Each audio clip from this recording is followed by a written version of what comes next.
caught up on whatever you have. It's so important to try to stay caught up. That is the best way to ensure success in this course. So let's go ahead and get started. We're in chapter two today. We're in chapter two. Remember, yesterday we started chapter one. So make sure that you are keeping up with your readings because your midterm, which is next Thursday, will be on the readings from week one and week two, right? All right. So, just really quickly before we get into chapter two, just wanted to do a quick recap. Everybody is doing really great with their participation, and um, how did the career how did the career plan goal part one go for you guys? How did that go? Everybody did good with that? Good, good. All right. So now, if we don't have any questions, oh, good, good. See a lot of thumbs up. That's great. All right. So, what chapter two is going to do is going to piggyback off of chapter one, right? So, we talked about skills yesterday, and what did we learn? We learned that there are two different types of skills buckets that companies typically pay attention to, right? And we also know that we need to pay attention to our skill set, as we continue to plan out our career. But, in addition to those technical skills, which we're learning in school and we know how critical they are, companies also want you to have some basic skills, and we'll talk about that. And then we're going to dig down a little deeper into these soft skills. Now, I know a lot of us don't really pay a lot of attention to those soft skills, but you'll come to understand just how critical they are in business. We'll also talk a little bit about workplace ethics. We'll start talking about being online. We call it digital citizenship. And again, I know many of you will be surprised at just how integrative being online will be for you in your careers, like the learning platforms, the social media platforms, the employer platforms. All of that is going to be so important because, being honest, guys, like that is how we communicate. Like, very few of us, even though I'm going to talk about networking, know about anything, learn about jobs, apply for jobs without being online, right? You don't, most of us get our news online.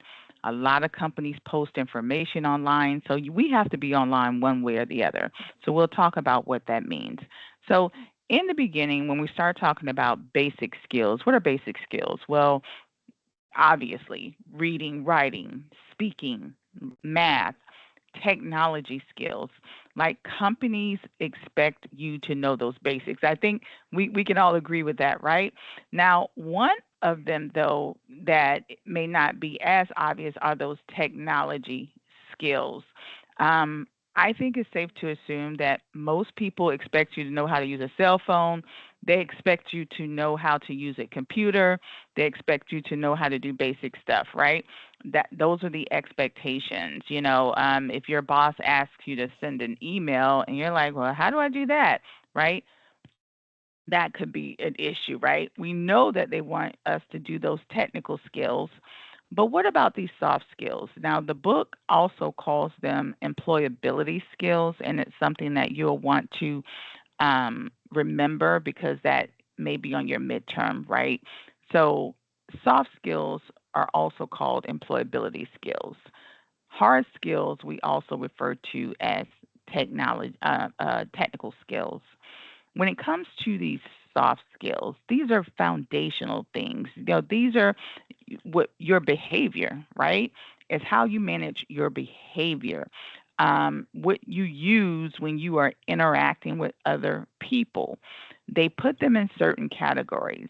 Your ability to think critically, your ability to engage with other people, and your own personal qualities.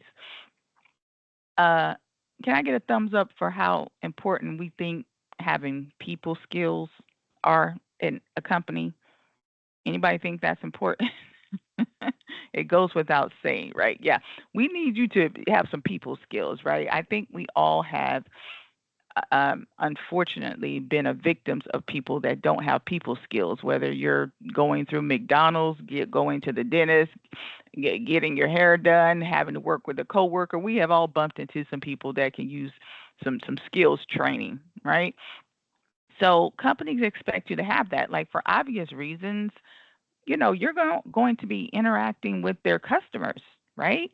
They could have major projects. They could have a major contract that you're working on. They need you to know how to behave. They need you to know how to engage with people. At the end of the day, you're the face of the institution. When the company comes and they have a pet, or if you're going out on a job site, they don't know the CEO, they know you, right? You're the company for all intensive purposes.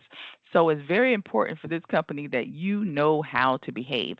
That is why so many companies have workplace ethics. Workplace ethics, these are the principles and beliefs that direct the company's behavior, right? We all have our own personal ethics, right? And a lot of times it's based on how we were raised, what our different mindsets are. But when you go work for a company, their ethics and your ethics may not be the same. Like you cannot always assume that, what you deem is right and what you feel is right is what a company is going to say. Like when the company says the customer is always right, some of them mean that. And we all know if we've ever done that type of work, we may not always feel that way, right? But if that's part of the company's ethics, that's part of the company's ethics. I know when I was in the military, we had some really, really, really strong code of ethics and codes of conduct. So much so that we would have to carry them in our upper left hand pocket. And we would have to recite them and we would have to memorize them because it was so ingrained in us, and I was in the Army, but I'm sure the Navy, Marines, and Air Force had the same, that anytime you came across a military person, and most of you, especially military people, in a certain age range, they all act the same. Is that not true? Right? And it's because you have those ethics ingrained in you. Like this is your expectation. That's why we all act the same, Isaac, because we all have the same mentality, and that is what most companies want you to have. So, in the workplace, they have this certain appropriate behavior that they want you to have at that setting. There's two different types. You have the code of conduct, how they want you to behave, and they have the code of ethics. This is what dictates how the business should be conducted. So, one is about how you conduct yourself, and the other is how you conduct the business. A lot of people confuse those two, so don't get those two confused. Code of conduct dictates how employees are to behave, and code of ethics dictates how the business should be conducted, right? So, what does that mean? That means you can't go making up your own rules for how the business is to be conducted. You have to do it according to how the company lays it out. Now, we have to be very, very careful, friends. There is both unethical and illegal behavior that you cannot do. And the reason why you need to understand the difference is because one can get you fired and one can get you in trouble with the law, right? If something is unethical, that means that the company has deemed it unethical and they can say, okay, this could lead up to termination, right? That means it could lead to discipline, it can lead to a warning, or it can lead to termination if you're doing something unethical. But if you're doing something illegal, that can get you in court, even if the company fires you. So you cannot do illegal activities. One example is discrimination and harassment, and that doesn't matter whether you're HR or you're just a regular employee. You can't just go around discriminating against people or harassing people, and if you feel that you have been discriminated against or harassed, and you'd be surprised what people discriminate against. A lot of times it doesn't have to be the obvious. It can be because you're older. It could be because you have some type of disability. Oftentimes, those are the ones that stand out the most. And it could be, maybe you need some extra support. I don't know if anyone's ever had to experience seeing that or been a victim of it yourself. I know I had someone that I knew that had a disability with their eyes. And so it meant that they had to always get these reflectors on their computers. Always had to, it was something else they had to do all the time. And the company would get irritated with the person because the person had to continue to remind them that they had that disability. And I'm like, that's a slippery slope because you can get in trouble when you do that. Like you cannot discriminate. If you've hired that person and you told that person that you can accommodate that, then you need to be able to do that. And sometimes some other employees may not, know any better, and they could, first of all, it's supposed to be private information in the first place. But if you do that, oh my God, here comes, we got to take the blind person with us on the project. We got to do this extra time. Y'all know how, people can be, that can get you in trouble. So it's very, very important that you know the difference between what is unethical and what is illegal, right? Now, if you go to a company, most companies are going to give you that training and make sure that you understand because they don't want to end up in court. Go ahead, Andrea.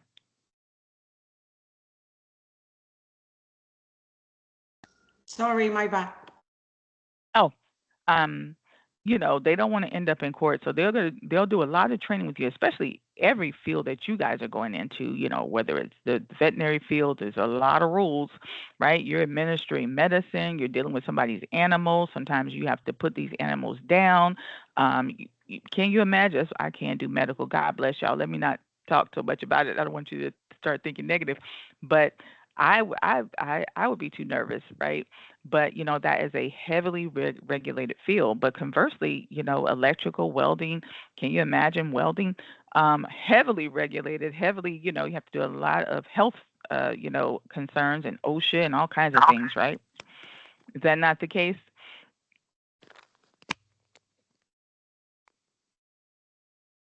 Uh, Not sure if you were trying to say something.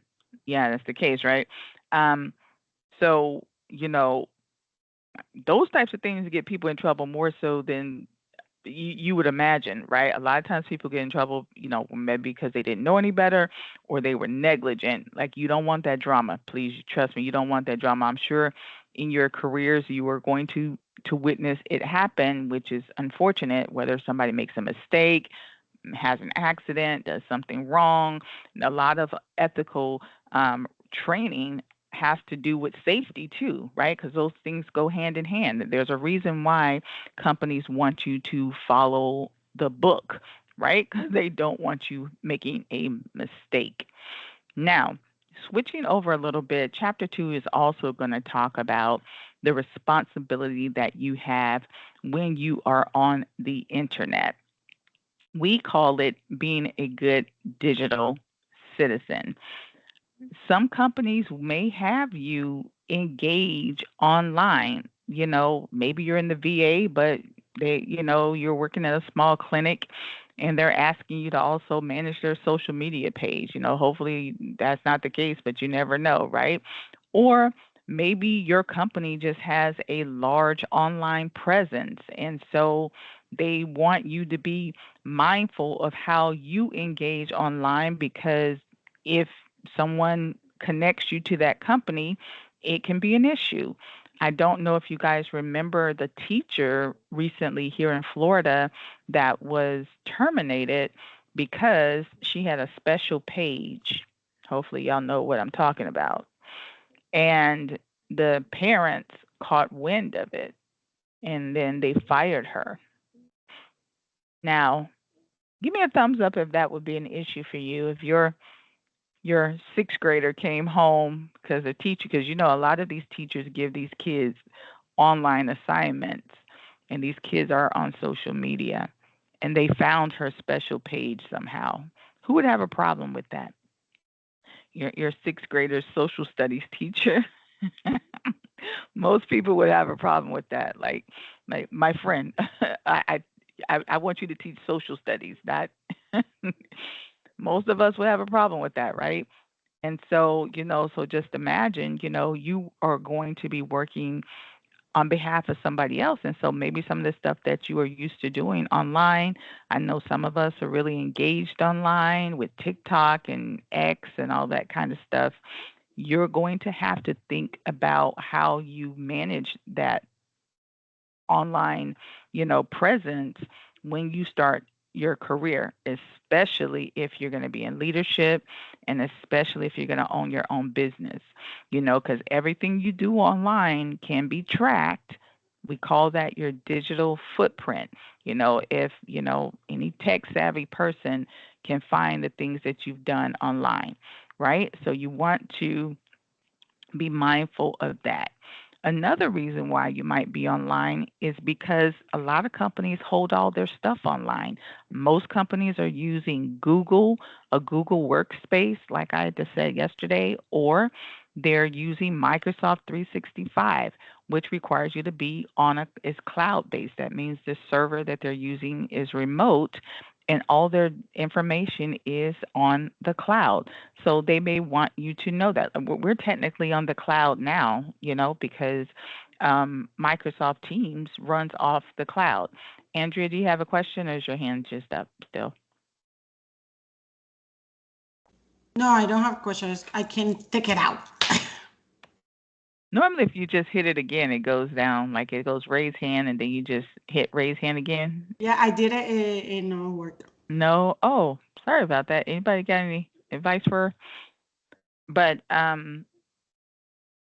you know, it's also unethical and illegal for employees to download software, right? So, for those of you that will have laptops or iPads, especially if you're going to be doing remote work and you have to turn in reports and listen, my friend, don't do anything you're not supposed to do on those people's devices.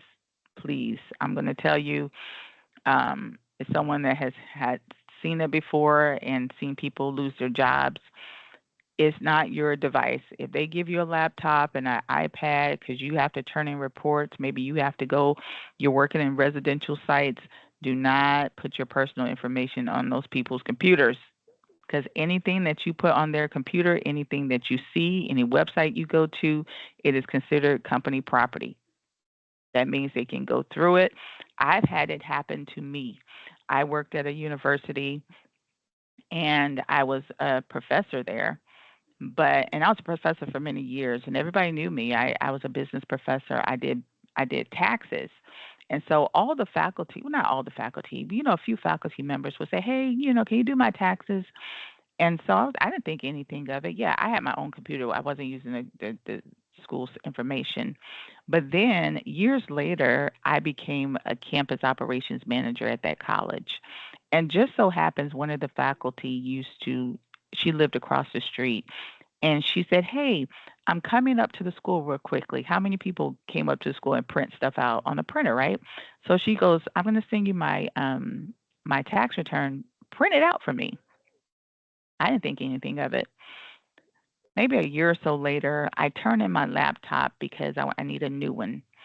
And the IT department did what they're supposed to do. They scrubbed it because they have to make sure no information is on it. Well, one of the things that they do is they run this algorithm to see if any personal information, we call it PII information, is on it. And it got flagged because her social security came up. They did an investigation on me because they wanted to know how did I have access to her social security number. Now, of course, it all, can you imagine? I didn't think anything of it, right? But they're like, wait a minute, how did you have somebody else's social security number? They didn't think through, oh, you guys used to be faculty together and you just printed something out for her. They weren't thinking like that. They're thinking by that point, you're the campus operations manager. You don't work directly with faculty. How do you have her social security number? Right? Which is a valid point. But I'm like, y'all could have just asked me that, but very innocent, and look what happens. So even in innocent situations, you need to be careful, right? I learned my lesson that day. Now, anything that the company has that is proprietary, you cannot share, right?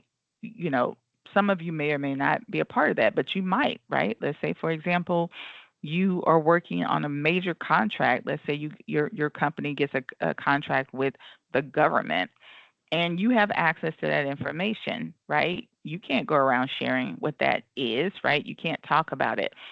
If they have some type of, maybe your company, also have innovative, services or products that they're going to sell. We call that intellectual property. You can't go and share that person's information. You can't copy people's information. There's copyright laws. You can't plagiarize. That's one of the reasons why in school, when you have to write papers, you can't just write a paper without giving an author credit because that's considered plagiarism. Now, you may think, well, what does that mean? If my teacher tells me, go write about Microsoft, so you go write a paper about Microsoft, but you got all of your information online and you didn't say where you got it from, then the school assumes that it came from your own mind, which may be impossible because unless you're a researcher and you worked at Microsoft, it's impossible for it to have come from you directly. So you have to give credit to the people or the places and the websites that you got the information from, or it's considered plagiarized. So you might say, well, why do schools care so much? Well, in universities and colleges, your paper, when you turn in a paper, that is considered school property. And sometimes schools can publish your work. Imagine, not to say that they're publishing any work we're doing, but just imagine if your teacher, and that actually happened in, I think it was University of Florida in Gainesville or wherever it's at. A student wrote something and then he got an award for it, and it was just an assignment, right? So you just have to be careful. And let's say you did that, but you copy and pasted from other people's work, and then you get an A and your teacher's thinking you're great and you didn't acknowledge any author that you actually got the information from, right? So that's considered plagiarism. That's why we tell you guys, no, don't ever plagiarize. In a college, you cannot do that, right? Um, Another thing that you're going to have to be mindful of is your how you behave online. Y'all know how it is. Anybody been on X lately knows that etiquette is gone out the window, right? So when you are online, we call that netiquette. You have to be careful what you're posting, right? You have to be very careful what you're posting because postings can get you in trouble. Has anyone seen in the news how people have gotten in trouble over postings, right? Behavior online. Yep, y'all, we've seen it, right? And we may say, oh, well, that's not fair, but imagine, like, I'm going to be honest, like, if a company that I do business with had employees that were doing, nefarious stuff online or saying really weird stuff online, I may not want to go there, right? Let's think about your local barber or hair salon, and you find out that one of the barbers there, or maybe one of the hairstylists was involved in something really bad. Like you may say, well, I don't want to be associated with that, and you have every right to. So what is the point? The public has every right to decide whether to patronize your establishment or not. So you are responsible for the people that work at your company, right? Is that not true? You have to tell these people, listen, I don't want you running away my customers. So if you're going to be in a public place, and a lot of people do not understand that online is public. It's public. If you do not want people to know about your thoughts and your feelings, why are you putting it on a public site? It still baffles me to this day. And people say, "Oh, they're my thoughts." Well, you just shared them with the world. So now there's everybody's thoughts, right? It would be crazy for someone to go stand in the middle of the street and start talking about all their thoughts. We would think that's nuts.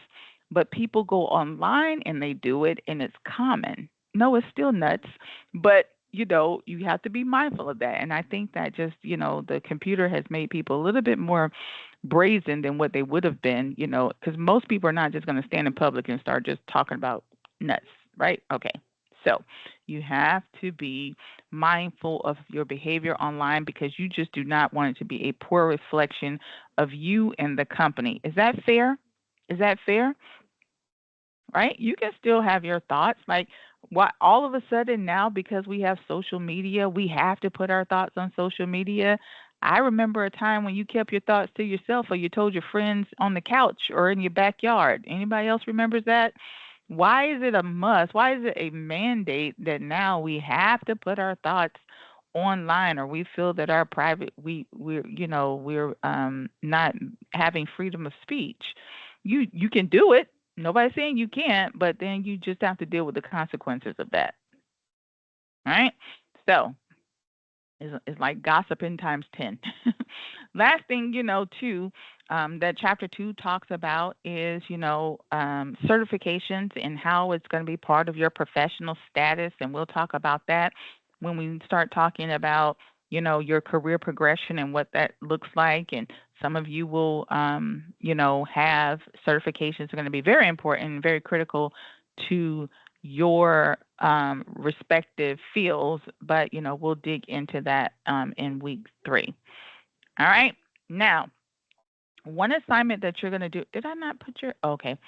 Um, Let me give you your participation question first, and then we'll come to the assignment. So here is your participation question. I want you to name one quality that sets you above the competition, and one quality you think you can improve on. Now, so you may say, well, how do I know what sets me above the competition? You know what you're good at, right? And this is not about you bragging. This is about you starting to take inventory of where you are in your career. So you can start to say, okay, what qualities do I have that I'm good and what do I need to work on? Because at the end of the day, it's not so much about you focusing on what you're good at, it's about you working on the things that you need to improve. So it's good to know where you are. Name one quality that sets you above the competition and one that you think you can improve on, right? One quality that sets you above and one that you think you can improve on. Um, this is, don't pay attention to the dates because this is just an old screenshot, but you will be setting your appointments with career services. Remember, you'll meet with career services twice. One in for resume, and you're going to do that sometime between today and next week, and they're going to look at your resume if you already have one, and they'll sign off on it, and then they'll give it back to you, and you're going to turn it in. Or if you don't have one, that's fine too. They'll help you write one, and then they'll sign off on it, even if it's just a practice one, and they'll sign off on it, and then they'll give it to you so you can turn it in next Thursday. But you need to set that appointment time. It doesn't mean that they'll require you to go into the campus. They could just you set the appointment time and they could just call you and have you send it to them, right? But the key is to get in on to them as soon as possible. So when you go to the assignment, it's going to have a list of your campuses. Make sure you go to your respective campus and get that done. Now, for those of you that are on campus, you can just go ask them and, they'll tell you what to do. But I've put the link inside the assignment because some of your campuses, you have to click on a link, pick a time, and then set up the appointment. You'll want to do that for your resume. And then in week 3, you'll do it for your mock interview. So don't set up your mock interview appointment this week. That is in week 3 after we've done training and we've done our lessons on interviewing, which we'll do in week 2. So go ahead and set up a time. Now, you guys have a competitive advantage because I think my class starts before most other people's class, and there's like 5 or 6 of these classes running at the same time. So go ahead and do yours first so you can get the time slot that you want. So get in there and do it now. Don't wait. Don't wait, because when the other people wake up and take their class in 30 minutes, you can already have your time, right? There's a benefit to being early, right? So go ahead, get your time slot for both. Even if you have to change it, that's fine. Work with your campus. Don't call me. Obviously, I don't work at your campus. Call the career services person if you need to change it, but get your time slot now. All right? Do we have any questions on that? Again, your participation. One thing that sets you above the competition and one thing that you can improve on.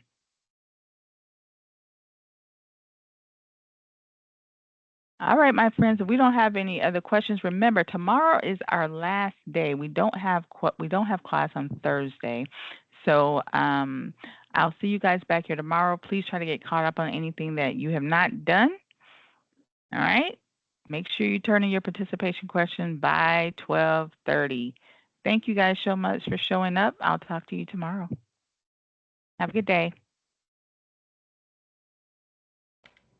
You as well. Have a good day. Thank you. Bye bye. Bye-bye.